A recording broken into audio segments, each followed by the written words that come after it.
आप समझते हैं कि इकरारुल हसन भी कॉम्प्रोमाइज हो चुके हैं इस मामले पे? कम इकरार हसन से पूछा जाए कि भाई बता, इतनी सारी अवाम को अपने पीछे खड़ा करके अब आप खुद निकल गए हैं। यूनिवर्सिटी जो बहावलपुर है, इसका एक बहुत बड़ा स्कैंडल था जिसने पूरी दुनिया में जग हंसाई की।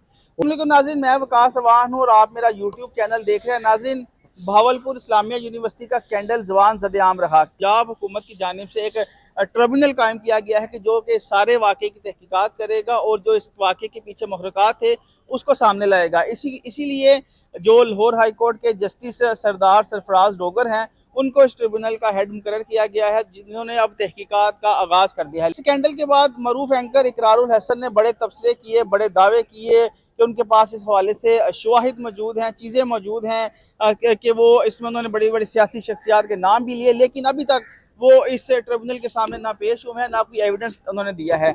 मेरे साथ सीनियर कानूनदान और डिप्टी अटॉर्नी जनरल राजा खुर्रम साहब मौजूद है। क्या कहेंगे आप कि इतना बड़ा स्कैंडल, पूरा मुल्क की बदनामी हुई, यूनिवर्सिटी की बदनामी हुई, लोग कहते रहे हमारे पास सबूत मौजूद हैं, अब वो सबूत नहीं दे रहे? बिस्मिल्लाहिर्रहमानिर्रहीम। देखिए जी, इस्लामिया यूनिवर्सिटी जो बहावलपुर है, इसका एक बहुत बड़ा स्कैंडल था जिसने पूरी दुनिया में जग हंसाई की, और उस हवाले से 5000 वीडियो का जिक्र आया। उसमें एक मेजर की तौहीन की गई। उसके हवाले से तारक बशीर चीमा साहब जो है उनके बारे में बड़े उनके फैमिली के, उनके बच्चे के बारे में बातें की गई। लेकिन आज जब पंजाब गवर्नमेंट ने अपने होम डिपार्टमेंट की तरफ से वहाँ पे एक ट्रिब्यूनल जो वाइस चांसलर के वहाँ सेक्रेटेरिएट में सुबह 9 से 5 बजे तक बैठा हुआ है और वहाँ पे वेट कर रहा है कि किसी के पास अगर मंशियात के हवाले से ख़वातीन को हरासगी और उनको छेड़ने के हवाले से कोई वीडियो ऑडियो कोई है, वो व्हाट्सएप करें, ईमेल करें, या आप उनको किसी भी हवाले से खत लिख के बताएं। तो अभी तक वहाँ पे कोई भी अपडेट नहीं आई, और मैं ये समझता हूँ कि ये बेशऊरी हमारी अपनी कौम की तरफ से एक सुस्ती और नेग्लिजेंस है कि जब हम किसी चीज़ को लेकर चलते हैं तो हम उसके नेगेटिव पॉजिटिव सारे एस्पेक्ट को भूल जाते हैं, लेकिन जब हम करने का वक्त आता है तो हमारे पास करने को कुछ नहीं। मैं इकरार हसन जो एंकर हैं उनके हवाले से बड़ा उनका फ़ैन था और हूँ भी शायद, लेकिन आगे मुझे लगता है कि वो नहीं ये चाह रहे कि दुनिया उन पर ट्रस्ट करे, उनको लेके चले। वो इस सारे सब्जेक्ट में उनका एक किरदार था। वो ये कह रहे थे और बावाज बुलंद कह रहे थे, जी मेरे पास सारे शवाहिद है, मैं पेश करूंगा। और मुझे अभी मायूसी हुई है कि आज तक की अपडेट्स में उन्होंने कुछ भी वहाँ पे मुहैया नहीं किया और उसमें कुछ सपोर्ट नहीं की। और मैं समझता हूँ कि उन्हें कम अज़ कम एक ब्रेव और दिलेर पाकिस्तानी एंकर के हवाले से जो जानना चाहता था वो उसमें अपना एक पॉजिटिव रोल किरदार अदा कर। अच्छा राजा साहब, ये बताएं कि क्या ये अखलाकी जिम्मेदारी नहीं है कि जब आप इल्ज़ामात लगा रहे हैं, जब आप दावे कर रहे हैं और बरमला कह रहे हैं कि यार मेरे पास हर चीज़ का एविडेंस मौजूद है, यूनिवर्सिटी में कब क्या हुआ, सियासी शख्सियत ने कब क्या किया, उसके बेटे ने कब फ़ायदा लिया, तो मैं इन शवाहिद को हर जगह पर पेश करने के लिए तैयार भी हूँ। लेकिन अब जब मौका आया है, आज तकरीबन 3 दिन हो गए हैं इस ट्रिब्यूनल को काम करते हुए और प्रेस रिलीज़ आ गई है, व्हाट्सएप नंबर दिया हुआ है उन्होंने कि अगर आप खुद नहीं आ सकते तो हुजूर व्हाट्सएप कर दें, अगर व्हाट्सएप नहीं करना तो ईमेल कर दें। तो क्या ये आप ये नहीं समझते कि ये अखलाकी जिम्मेदारी है कि आपके पास कोई चीज़ मौजूद है, इतना बड़ा स्कैंडल है, सबूत सामने लाएं ताकि मुजरिमान को पकड़ा जाए? नहीं देखिए जी, ये इंतहाई मतलब एक मैं समझता हूँ कि नेग्लिजेंसी उनके पार्ट पे, ये बिल्कुल बददियांती बल्कि भी आप ये फाल करेगा कि आप कह के मुनकर जाएँ और अपने किसी भी वजह से अगर आप वहाँ पे नहीं आ पा रहे तो अपने सोशल मीडिया पे खड़े होके आप बाआवाज़ बुलंद उनके हवाले से उनको डिक्लेयर कर दें।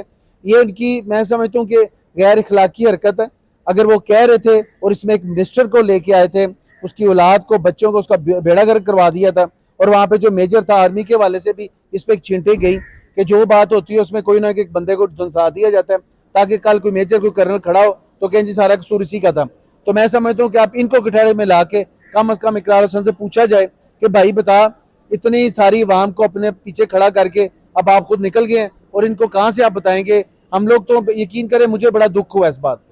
अच्छा राजा साहब, ये बताएं, जो बहावलपुर इस्लामिया यूनिवर्सिटी का स्कैंडल था, लाहौर हाई कोर्ट में दरखास्तें दायर हुई, पूरे मुल्क में हलचल मच चुकी थी इस स्कैंडल के बाद, और ये कहा जा रहा था कि पाकिस्तान के तारीख का सबसे बड़ा ये जिनसी स्कैंडल सामने आया है। लेकिन हमने ये देखा कि चंद दिन बाद ये स्कैंडल मंजर आम से गायब हो गया। क्या आप समझते हैं कि इकरारुल हसन भी कॉम्प्रोमाइज़ हो चुके हैं इस मामले पे?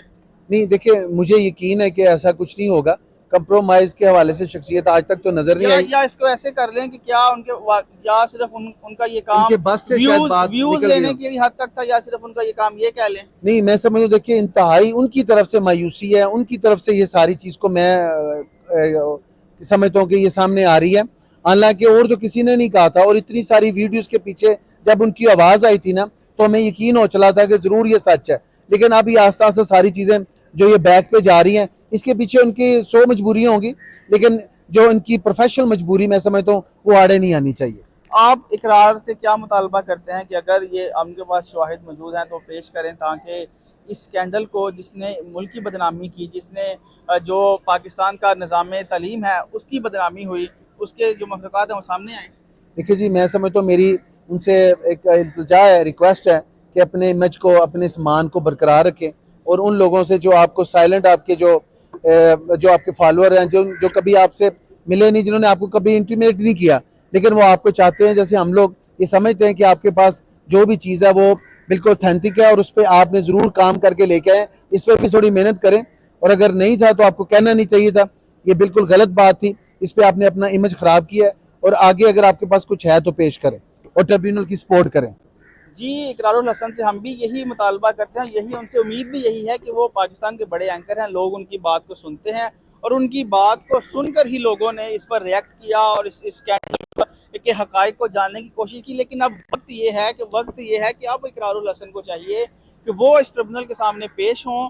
پیش نہیں ہو سکتے تو ان کو جو ایویڈنس ان کے پاس موجود ہے وہ ایویڈنس ان کو دیں, تاکہ ٹریبونل اس تحقیقات کو آگے بڑھائے لے, کہ وگرنہ پھر یہ ٹریبونل پہلے جیسے پاکستان میں ٹریبونل بنتے ہیں, یہ بھی ٹریبونل بنا ہے اور اس کے بعد یہ اپنا کام کرنا بند کر دے گا. لیکن اگر اقرار صاحب آپ کے پاس شواہد موجود ہیں, برائے کرم جو آپ کے پاس ایویڈنس موجود ہے, جو کہ آپ خود کہہ چکے ہیں, میں نہیں کہہ رہا, نہ راجہ صاحب کہہ رہے ہیں, ہم کہہ رہے ہیں کہ جو آپ نے کہا کہ آپ کے پاس تمام شواہد موجود ہیں, جن سیاسی شخصیات کا آپ نے نام لیا, آپ خدارہ وہ دیں, ان کو دیں, تاکہ جو سچ سامنے آ سکے, قوم کو پتہ چلے کہ کیا ہوتا رہا ہے.